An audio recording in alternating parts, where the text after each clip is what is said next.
the Hyperloop. There's a good chance you've heard the name by now. This is the Hyperloop system. It can take people hundreds of miles in minutes. The Hyperloop, a series of tubes that would transport people in pods at ultra-high speeds over long distances. It's a remarkable new form of transportation that can whisk people from city to city in a flash. 29 minutes from New York to D.C., 30 minutes from L.A. to San Francisco. For years, we've been seeing these futuristic, utopian renderings of some cross between a spaceship and a monorail. But lately, the Hyperloop is becoming much more real. Yes. It was surreal to be even sitting inside a Hyperloop, and just even more incredible to actually be like riding down a track in something that was nothing more than a crazy idea 6 years before. Companies all around the world have been developing and testing the technology needed to propel passengers at speeds of over 1,000 kilometers per hour. But for many, speed is only the first step to unlocking the full transformational effects of a new mode of transportation. Fast is what we just sort of take for granted in the Hyperloop world. It's the network effects that really deliver the benefit. And that opens up a completely different scale of economic opportunity.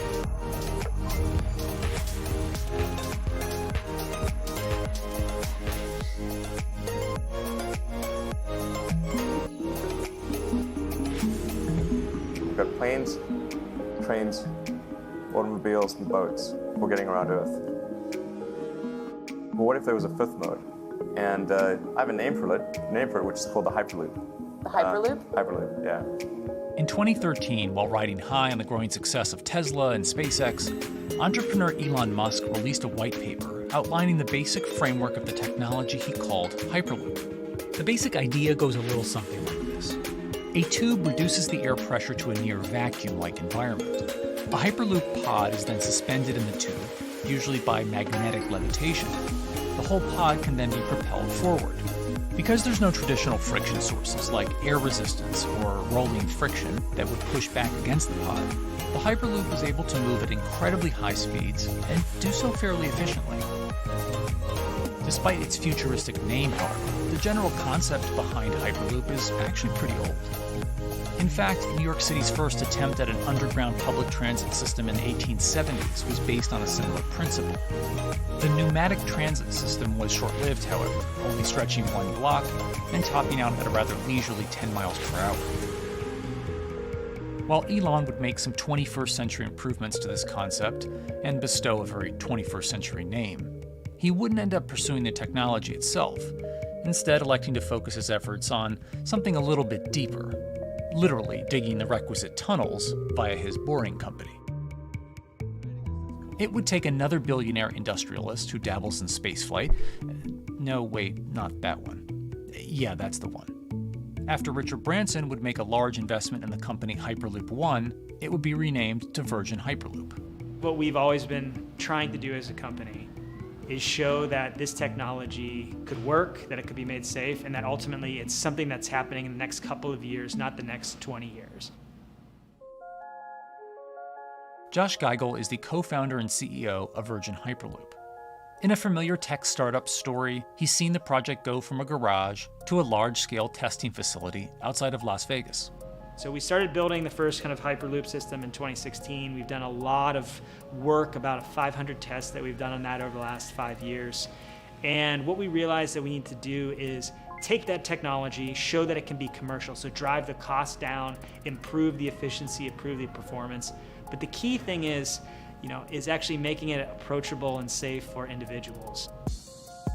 In order to do that, Josh, along with Virgin's head of passenger experience, Sarah Lucian, bravely volunteered to take the inaugural ride. What her and I were realizing is we're the first two people sitting in a Hyperloop. The only type of people that have gone through this environment are in spacesuits, and there we are in just normal clothes because of the system, the safety of what we've designed. 3, 2, 1, launch. And then once we started going, you felt a bit of acceleration. We accelerated a little bit harder than we would in commercial, it'd be like a sports car. Yes! We got to about 108 miles an hour on that test. And it's a short run, it's about 500 yards or so, and came to a stop. The test, lasting only about 20 seconds and covering only a quarter of a mile at just over 100 miles per hour, is a long way away from a true functioning Hyperloop. But as for optics, it's a crucial step for the future of funding. And the number one question we got from investors or from project proponents or just people in general was like, is a Hyperloop safe? And what better way to show something is safe than by actually getting people on it?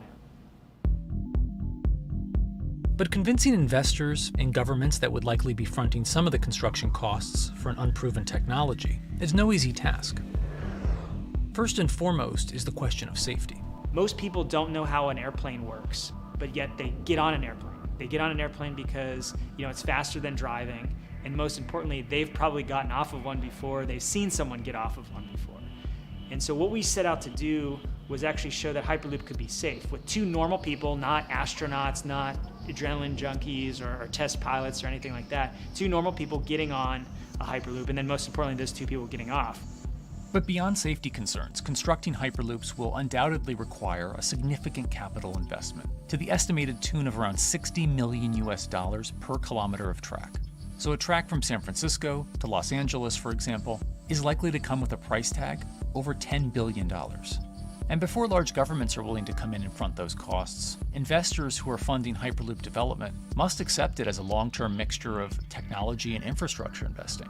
Investors that are used to short returns because you're developing apps or something to that effect, those aren't the investors that really get excited about Hyperloop. What you start to see is the people that are looking at platform technologies, right? So this idea that because the smartphone existed, Uber could exist, right? So who are like the Vanderbilts of this century? And that's the part where you're gonna get a lot more no's than yeses, but those people that have the ability, the fortitude to stick it out, to see the game-changing platform here, those are the people that we're looking for. And since we've done that passenger test, there has been a lot of interest that's really, this is a lot sooner than I thought. Envisioning the ripple effects of what Hyperloop could achieve, though, is fairly challenging at this stage of development.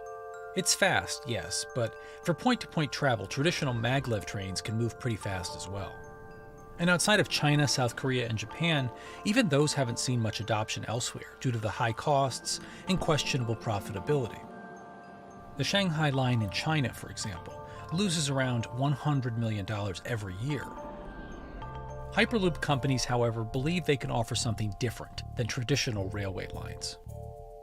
My name's Alan James, and as far as I know, I'm the only guy on the planet who's written a government-level business case for 300 kmh conventional high-speed rail, 500 kmh maglev, and 1000 kmh Hyperloop.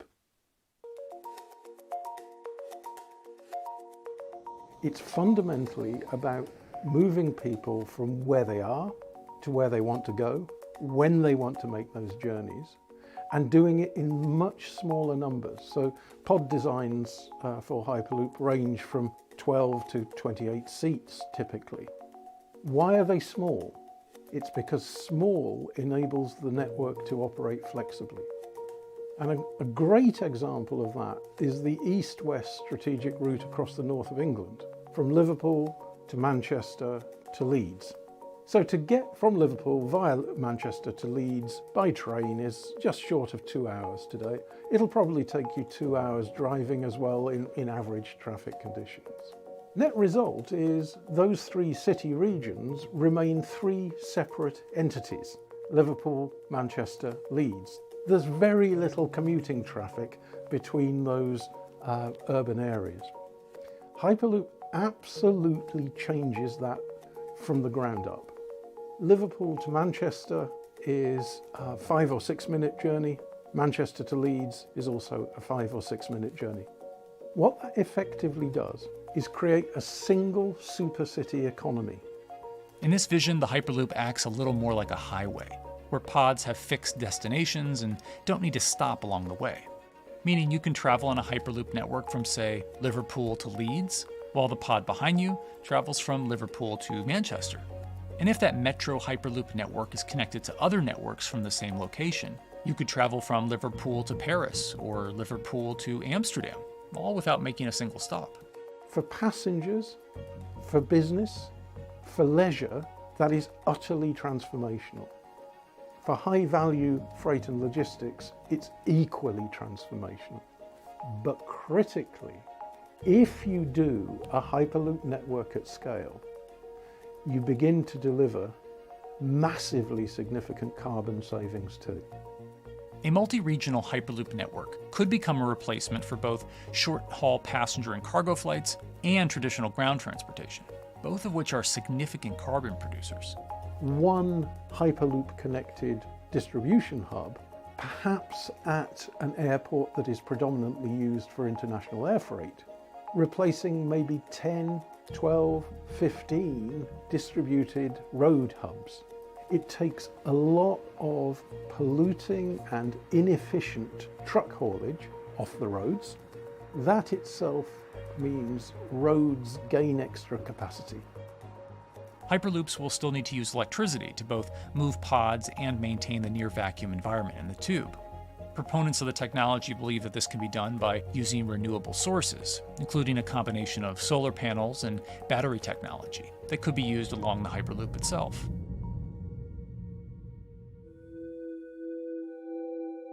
But even with all multipliers of time and carbon emission savings that a Hyperloop network may provide, the investment capital required to actually build such a network becomes even more economically and politically daunting. Committing doesn't mean spending billions on day one.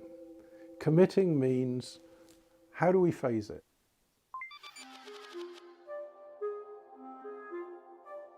One company in the Netherlands is working to develop that technology, and perhaps more importantly, the international coalition needed to make the Hyperloop network a reality. So we are here in Europe's first full-scale Hyperloop test facility, where we can already prove every conceptual technology of the Hyperloop. This is Tim Houter, a co-founder and CEO of Hart Hyperloop, headquartered in the city of Delft. And while this testing tube might not seem as large as others, inside is a key technology to create the on and off-ramp type infrastructure of a Hyperloop network. That is, a lane switch. That's something we can already test here. You can actually see it here, that the track is diverging from one track into two. That makes it possible to eventually split up the Hyperloop track in two sections. And in that sense, you can create a complete Hyperloop network that in the end will make it possible to travel, for example, over a whole continent. Take Europe, for example, with the same ease as you can now travel with a metro in a city. The nice thing about this magnetic levitation system that we've developed is that there's absolutely zero moving components in the track. So for example, if you have to do a lane switch, all you do is that the tube basically splits up, and statically the tracks also split up. And whenever the vehicle enters a switch, it either pulls itself to the right with its magnets, or it pulls itself to the left with its magnets.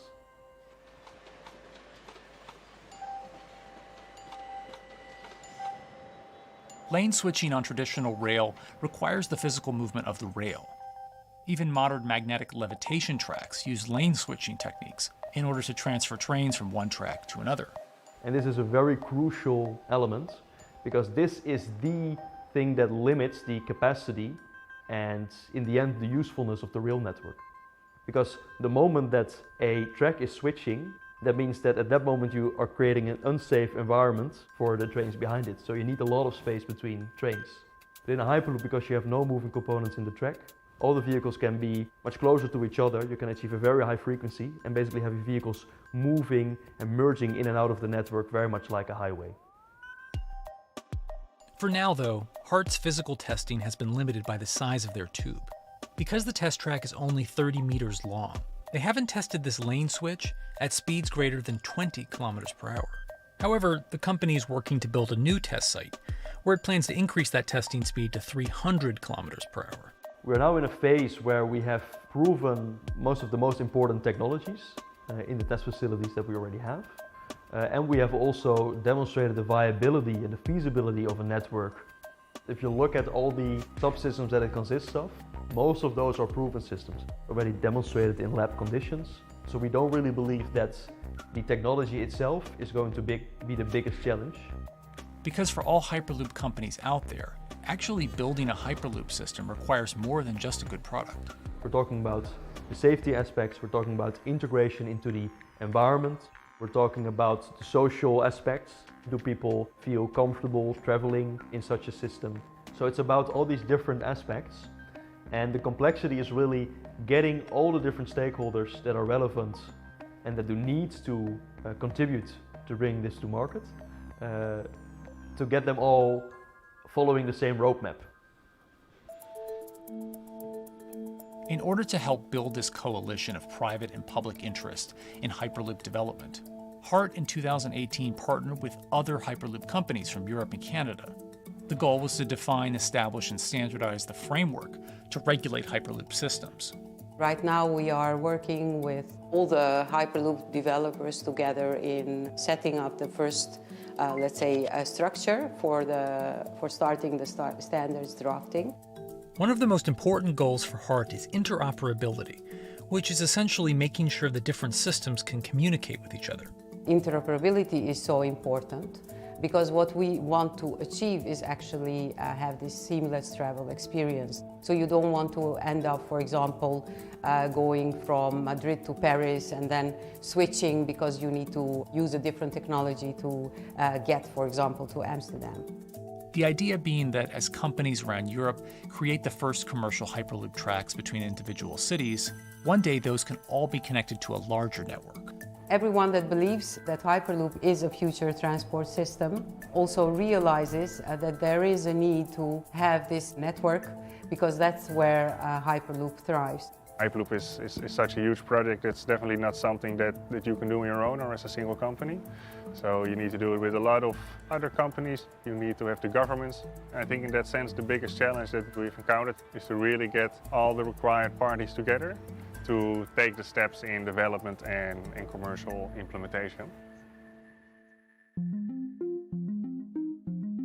HART's next plan is to build the European Hyperloop Center, an open testing facility which will include a 2.6-kilometer test track. And the company hopes to test travel speeds there at up to 700 kilometers per hour. Virgin Hyperloop is also racing to construct the first commercial Hyperloop route, with projects in various states of development in India, Saudi Arabia, and the United States. Recently, the company announced plans to build a Hyperloop certification center in West Virginia, which will include a 6-mile-long test track. Proving the technology here will be crucial if Hyperloop networks can find a home among infrastructure investments that the Biden administration hopes to make.